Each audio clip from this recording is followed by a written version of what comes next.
Hey guys, Julio Rosas here with Mostly Peaceful Media. Today's video, I want to talk about Spencer Pratt because, man, I gotta tell you, this guy, the attacks that are mounting against him in response to his rise in popularity for the mayor's race in Los Angeles have just become so, like the attacks are so obtuse.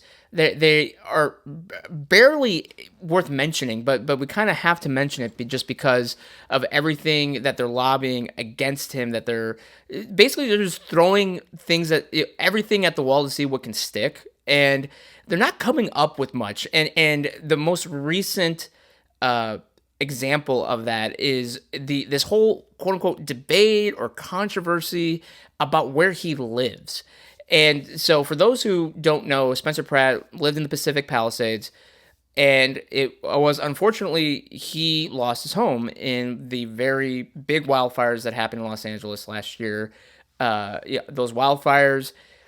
I actually was there covering them as they were happening, and I went up into the Palisades at one point after things had once most of the flames had been extinguished. And yeah, I mean that area was a lot of it was completely gone. And thankfully his wife and his kids were able to evacuate before they lost their home.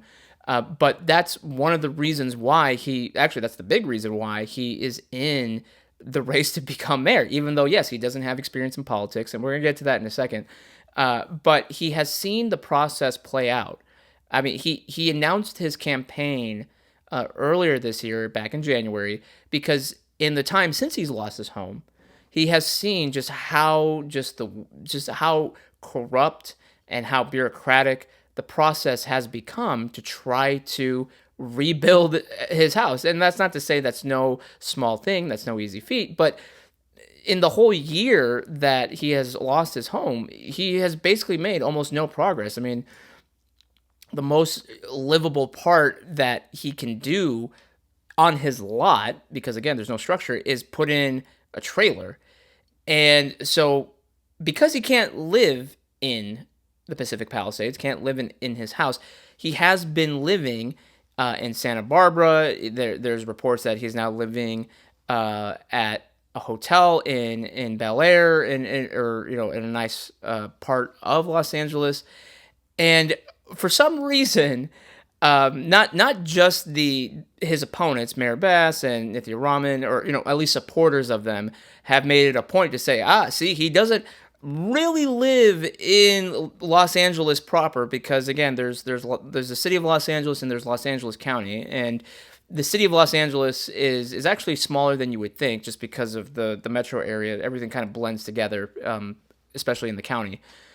And so it just seems like the best that they can come up with is just say, well, oh, he doesn't really qualify. He can't. How can he be mayor of Los Angeles if he doesn't even live in Los Angeles? And to me, that's just the dumbest attack for a number of reasons. One of which, of course, is just like you said, he can't live on his lot currently. There's no place for him to go. But also, it gives him the opportunity to consistently remind people why he's in the race in the first place, which is, yes, there are wildfires, there are certain things, in Florida, there's hurricanes, but what is in the politician's control is how the state or the city or whoever responds to those natural disasters. And in Florida, Governor Ron DeSantis has made a really big name for himself just by being very well prepared for hurricanes, and not for before, during, and after it hits. And I've done embeds, I've done ride-alongs with first responders for hurricanes down in Florida. I've been with them on two occasions for two hurricanes, and seeing the state's response to those hurricanes, and hearing from people who have lived in Florida for a long time and have kind of been through that rodeo before.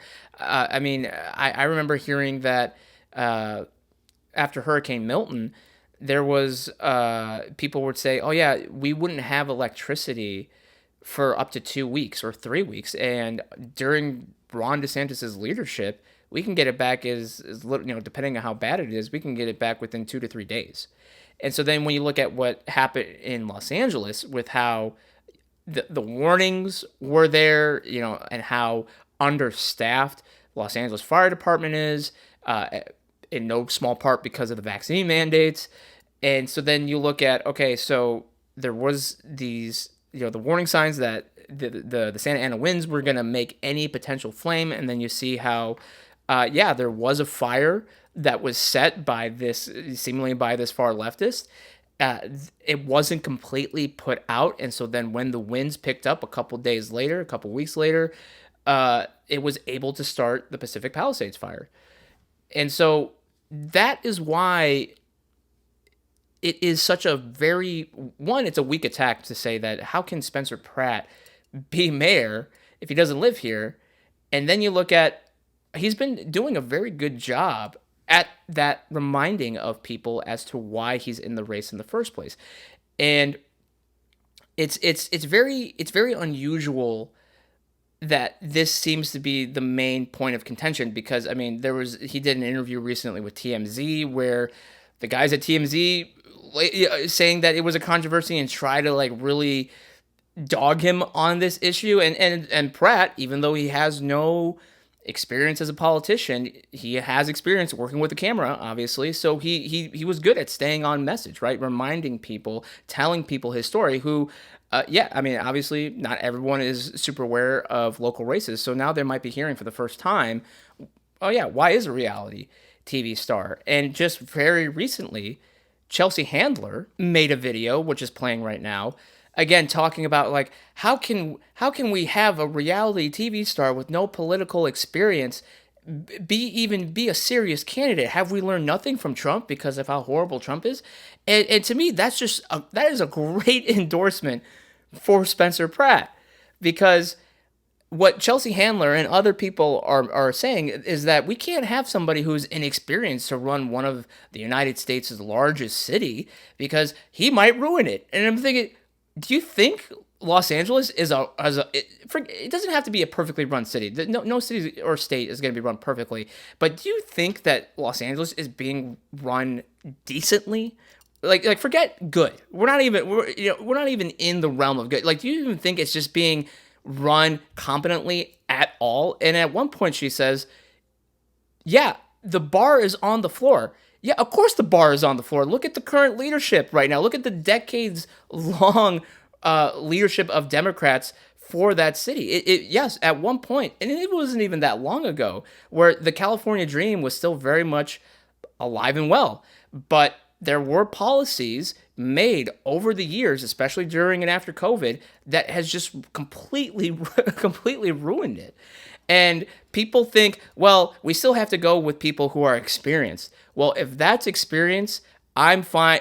I would be fine if I were to be a voter in Los Angeles, taking a risk on somebody who's making common sense proposals like enforcing the law, like stopping drug abuse, drug abuse in general, but also stopping those same drug addicts abusing animals in broad daylight. And for those of you who have been keeping up with my work, I've done a lot of reporting on the animal abuse that is being allowed to happen by Democrats, by leaders, because they're not enforcing the law as something as simple as that. I mean, forget robberies, forget smash and grabs, forget open drug use and drug sales.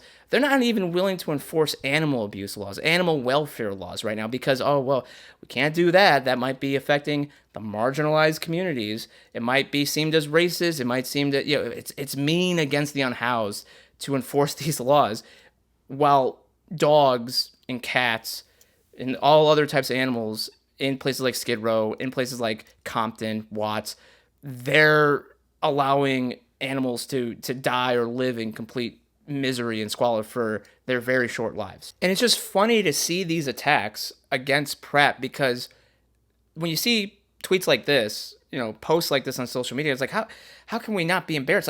How is this even serious? They do that to deflect as to the reason why Pratt is resonating with people, even though, yes, his policies are more conservative. And look, if Pratt does what seems to be the unthinkable, where he does win the race, I'm sure that he's going to have to govern. I mean, he's not going to govern like a full-on MAGA person. I mean, it is still Los Angeles, and if he has any hope for re-election, he has to keep that in mind. But again, they can't seem to grasp, or they're unwilling to grasp, as to why Pratt is resonating with a very deep blue voting base. And so it wasn't that long ago that Pratt was in third place behind Karen Bass, who's still number one, behind Nithya Raman, a council member. And yet, after that debate where he just completely crushed the competition on that, he's now seemingly in second place. And so, of course, the incumbent, as unpopular as she is, which is crazy. It's crazy to me that she has, at least last I checked, like a 54% disapproval rating. She is still in the lead at around 20. She's at 25%, and then Pratt, I think, is at 22%, at least with the recent polling that I've seen. But they can't seem to grasp, or unwilling to accept why someone like him is a serious contender, because at this point there's without a doubt that he is. And it's just because they're in their bubble. They think that any of these common sense solutions is the next horrific dictatorship thing. It's like Trump, so therefore we have to be against it, or if Trump is against it, we have to be for it. I mean, it's tribalism to the worst extent, is that they seemingly are aware of the many failings that Los Angeles is currently enduring right now, that a lot of it is driven by their not even center left policy, but by their progressive policy. And they just have to say that, like, well, this guy is a threat to everything, so therefore we're going to try to go after him and try to destroy him, even though they already destroyed a significant part of his life. I mean, he lost his house, for Pete's sake, and which is why he has to live seemingly in other places. And thankfully, there is provisions within local law, local policy, that allows people who have lost their homes to natural disasters to still be able to run, because officially that is their residence. He hasn't officially changed residency. And so it's just, I cannot understand that. I cannot understand how people see the failures. They know what's happening in the city, especially if they're politically active, and they say, well, we're just going to keep doing the same old because we need experience. And that's just embarrassing. I mean, as someone who originally grew up outside Chicago, I'm very well aware of how deep blue areas are run, and how they affect not just the city limits but the surrounding areas, because I grew up in a county that was, at the time, it was pretty conservative. It's less conservative now, and that's been sad to see. But that's why I don't live in Illinois anymore, because I don't want to live in a place that is completely dictated by voters who are either apathetic, because when you look at mayoral races, especially like in Chicago, I mean, Brandon Johnson, he's been a horrific mayor. He's been very unpopular. And the only reason why he was able to win against the seemingly more moderate Democrat is just because I think voter percentage was low 20s, barely 30s, I think. I mean, it was a very low participation out of people who could vote. And so now Los Angeles, it's very possible that they're going to just do the same thing, that they're apathetic, or they're extremely tribal and just vote blue no matter who. And we're just going to keep doing it because, well, we can't have this common sense guy because he seems like MAGA. Which is like, hey, if MAGA is, we're going to stop drug abusers, drug abusers selling dogs, killing dogs, testing drugs on dogs. We're going to actually clean up the streets. We're going to actually make it safe for people to walk down the street in their own neighborhood, so that they're not having to be worried about these drugged out people who can attack at a moment's notice. Actually prepare for wildfires. Again, like, this isn't radical policy. And I guess the only thing that's like MAGA-like, or that is like overtly GOP, is Pratt is saying, yes, we are going to cooperate on some level with ICE, with DHS, when it comes to deporting illegal aliens. Now, again, since Pratt is running in a deep Democrat progressive jurisdiction, he has emphasized that we're going to really cooperate when it comes to illegal immigrants who happen to have extensive criminal records, right? But again, because there's that word cooperation, it's the worst thing that we've ever seen, and therefore we can't have this guy in office. It's just, again, look, I'm sure. Again, if Pratt does come into office, I'm sure there's going to be policies that I wouldn't agree with. I mean, look, I don't agree with on I don't when it comes to politicians. Personally, I don't agree with every single thing any one particular does.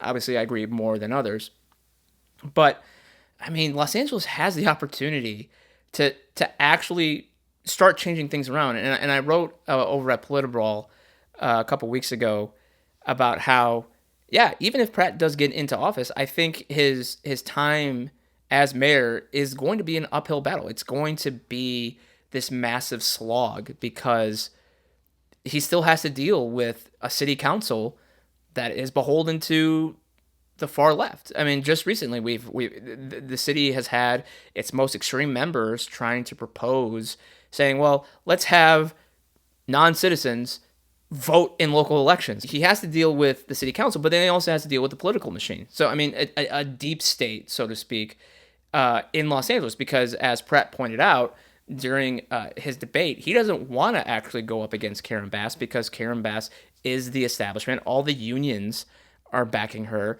Unions are very powerful over there in both the city and the state level. He wants to go up against Nithya Raman, actually, because, well, especially now after that debate, her polling has actually gone down. She, like I said, she's now in third place. And there was this kind of hype that she was going to be the next Zoran Mandami type, where where this local leader is just going to overtake the establishment, and that doesn't seem to be the case. So he's going to have to deal with the unions, the political machine, the deep state, so to speak, within City Hall that I'm sure is going to be not big fans of his. So I don't think, this whole thing that Pratt's going to ruin Los Angeles, because one, it's already ruined, but also two, any of the policies that he's going to try to implement unilaterally, of course, that's going to be within his power. But if there's any other thing, like the budget, other policies that is going to require other powers to be within the city, they're going to do everything they can to go against him on that. I mean that's not a hard bet to make. So this whole the sky's going to fall, or the city's going to go down the toilet if Pratt gets in office. It's like, well, clearly you're either blind or you're just stupid, because the city's already ruined. The most